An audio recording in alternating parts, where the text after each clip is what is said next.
This is Steve Pastillo from P2 Automation. In this next video, I want to show you how to create a new case from an email. Here's an example of an email you may receive from a customer. We have a quality issue on an order. Here's some pictures. To turn this into a case, you'll want to make sure the Dynamics 365 app is installed and open. If it's not, just click down here. And then click the plus button and create a new case.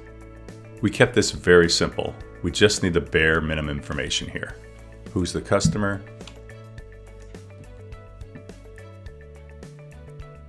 The issue type or types is required, so you have to select at least one. This is a quality issue.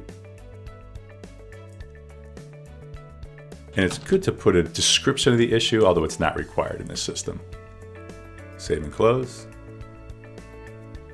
And then you want to make sure you track the email to the case you just created. Just click on this text box, and it's going to be the first item in the list. If I go back into the CRM system and click on Cases,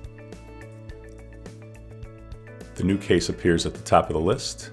And if I open it up, I'll see the customer number, the issue type, and the issue are already filled in. And if I click on the timeline, I'll see a copy of the email. By creating cases in this manner, you'll have full traceability right back to the original email, which will show up at the bottom of the timeline for everyone on the team to see. In our next video, we're going to show you how each member of the team is notified automatically as the case progresses through this custom process flow. Until then, if you want our help with your customer service issues, reach out to us today at www.p2automation.com. And don't forget to subscribe to our YouTube channel.